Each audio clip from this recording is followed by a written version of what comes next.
How's it going, guys, and welcome back to another episode of the AFC Wimbledon Road to Glory Career Mode. This is going to be episode number 25 of this series now, and before we do get into anything, I want to thank you guys for all the support that you did leave on the last episode. We managed to get over 70 likes, and if we can do the same for this episode, that would be greatly appreciated. In this episode, we're going to be entering the month of December. We're going to be having a few cup games in this episode as well. I'm hoping to get through most of December so that in the next episode we can, well, make a few signings, I guess. Get into the January transfer window, get stuck in. But before we do any of that, we're going to see there that we have a contract offer accepted from one of our youth players, Dion Clark. And we will take a little look at his stats. He's currently 50 overall at the age of 16. And the only reason that I've really promoted this guy is because he's got very, very good physical stats. May not really be the tallest at the moment. I think he's, actually he's 5'9". It came up when I gave him a contract that he was 5'2". So obviously he's grown quite a bit since I've offered him that contract. But those physical stats mean that he is very trainable. He could easily get to quite a high overall, I reckon.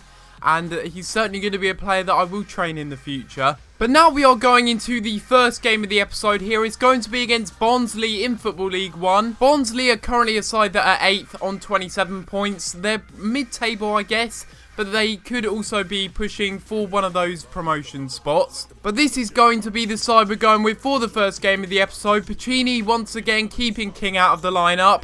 And apart from that, we're going to stick with the same lineup and hope that we can get a win in this game. And we're starting off this episode playing in the rain here against Barnsley. Not really the ideal situation. You know how I feel about playing in the rain. It's just horrible a lot of the time. But maybe we can change that in this game. Maybe we can actually get a good result. And again, Reeves getting a good pass off. And again, here to Ayama. Turning his man and trying to go for a shot. It's a good save by the keeper though. And we have a corner following that opportunity. It's Baxendale who's going to whip it in. It's a good delivery. And we win the header, and it's Kennedy, our left back, that ends up putting it into the back of the net. Certainly not the person I'd expect to see on the end of that corner, and certainly not the person I'd expect to see scoring it. And it's actually a really good header in fairness. The keeper probably should have done a bit better there. Barnsley have a free kick here, 32 minutes in. It's Horihan on the ball, having a shot, and it's actually a really good effort there. Now it's Puccini trying to get it out wide. Finds Ayama, I think he's onside. And he gets it inside again, and that's a really good effort, and we probably should have made it 2-0 there. Now here they go, Digby on the ball, passing it to O'Grady, back to Williams. That's a really good back heel, and they probably should have scored that one. That was probably their best opportunity of the game to equalise. Barkham, there we go. That's really good pressure, and we've won it. I'm going to keep on going, pass it off.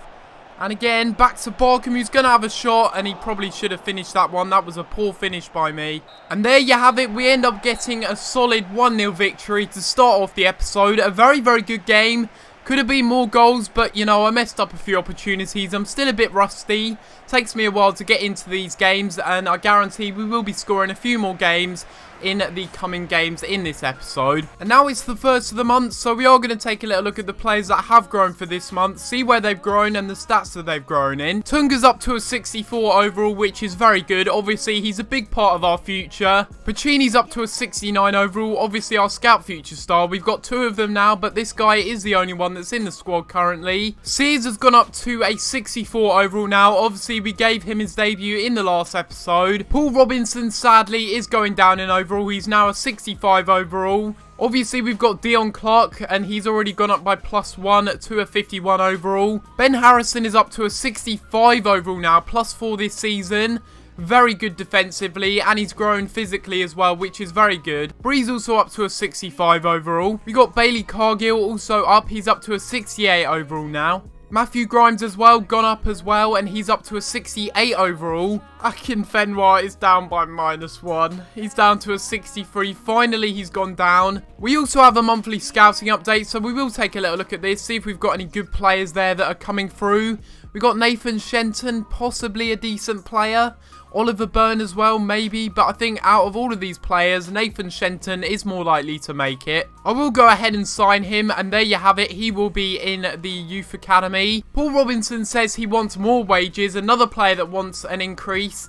And this guy, I can understand Baxendale and Francoum wanting extra wages, but not Paul Robinson. And now we have the next game of the episode. It's going to be against Peterborough United in the FA Cup. We got Bree and Harrison coming back into the lineup. Grimes is also pairing with Jenkins in midfield. We're also trying Billy King out wide. We'll see how he goes on that right midfield position. And then to finish off the team, we've got Tyler Walker up front. We got Armstrong on the bench as well, but Armstrong is a little bit tired for this game. Getting it inside to Pacini. Now Pacini's finding a good pass to Tyler Walker, who has a shot. And already Tyler Walker makes it 1-0 with the first shot on goal within 5 minutes. And that, everyone, is how you make an impact after being injured, coming back from injury, making a good recovery, scoring a really nice goal there. The touch as well, where he just turned the defender, was just exquisite. And the finish was also really nice at the near post. Now it's Pacini going to try and get it out wide. I think Iyama's timed his run perfectly. And he's going to cut inside here, keep on going. And try and pass it inside to Tyler Walker, who's going to shoot once again, but it's a good save this time. And now Peterborough have a free kick. Can they create anything from this? They get it into the middle, and it's a good header, but a really good save by Roy Silva. Now it's Connor Washington having a shot. It's a good save by Roy Silva, and they're not able to put it in from the rebound. Luke James missing a very good opportunity there. And they've won it here with a really good touch and a really good shot and an even better save again by Roy Silva. That touch was sublime, that little flick on there, and then the shot was pretty good as well. Now it's going to be King taking this one forward for the counter-attack. We're going to play this one forward to Armstrong, playing on the last defender. I think he is onside. We're going to play this back post. And Iyama ends up winning the header and making it 2-0. And it's goal scorer turns supplier here as Armstrong does a really, really nice little cross into the middle. Iyama's not going to miss from there, not with the form he's been in this season. And there you have it. We end up getting another result, which is another win actually in this episode. And that's 2 wins on the trot now. Very, very good stuff from the team. And that's also the second clean sheet out of 2 games as well. So I've been playing very well defensively. The team's been very, very good defensively. And you can see there, could have gone either way. Peterborough probably should have had a few more opportunities that they should have converted into goals. But we end up getting some decent-ish results from that one. Not really what I wanted. I wanted to see maybe a bit more growth, and I wanted to see a few players go up in overall, but that wasn't the case. Currently, looking at the league table quickly, after 20 games played, we're on 14 wins, 4 draws and 2 losses. 46 points overall, so it's a very good result so far this season. Chances are we are going to win the title, but you know, you can't speak prematurely. We've now got a game here against Gillingham, which we will go ahead and sim. Mid-table Gillingham are coming off the back of a 2-1 loss to Wickham, so hopefully that will mean that we can have a bit of a better opportunity to get a win here. But we end up getting a 1-1 draw. So, again, it's not a loss, but it's not the best result. I would have liked to have got a win in this game. But now we have arguably the biggest game of this series so far. We're coming up against Everton. And it is going to be the Capital One Cup quarter-final, I believe. I am actually going to make one change for this game. I'm going to bring Barkum back into the right midfield position. God, I've just realised how optimistic I'm being with our chances. Seriously, even if we win this game, we're coming up against either Liverpool, well, Spurs, I think is also Newcastle, or Chelsea. So, either way, we're screwed. We're not going to get further than this. Yeah, I say I'm hoping we're going to get a win, but I think we've got our work cut out just a little bit. They're going with actually quite a weakened side in this game. They've got Naismith playing behind Lukaku, and they've got still a very, very strong Everton lineup. And now it's McCarthy to Delafeu and inside again, and Roy Silva really showing that he's able to deal with Premier League players. That was a good save, but can he deal with this corner? In the 30th minute, they get it into the middle, and it's actually, wow, yeah, a goal, somehow. I think that goes down as an own goal, actually. Well, I don't know what else I was expecting. It was going to happen at some point, but it's just whose goal is it? That's all it is. Whose own goal is that? Does it go down as Roy Silva's, or, yeah, it goes down as Lockyer's. Great. Oh, and it's Tunga losing out on the ball through to Lukaku. This is probably 2-0, and yes, it is. Way too easy for them to score there. That's their second shot on goal. But clinical Premier League players, they're always going to tuck away those kind of chances. Barkham wins it back well off of Baines. And he's going to keep on going forward here. He's got a lot of space, actually.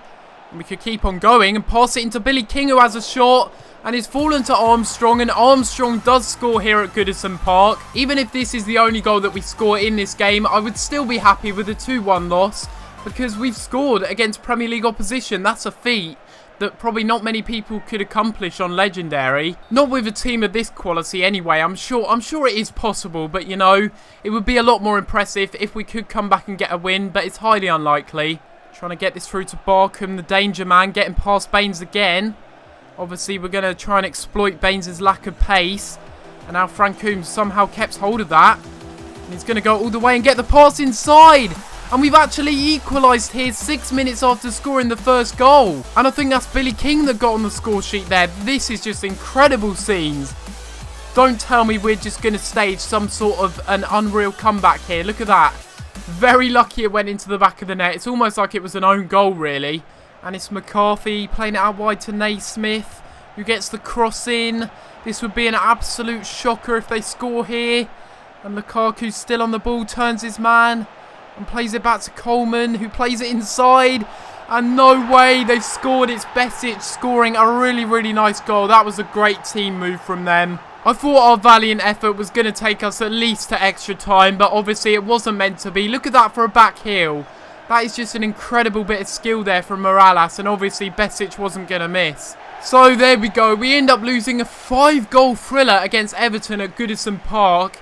And we end up losing this game 3-2. It's a bit of a shame that we ended up losing in that way late on. But Besic came off the bench, scored himself a goal. And to be honest, Everton, they were just on another level.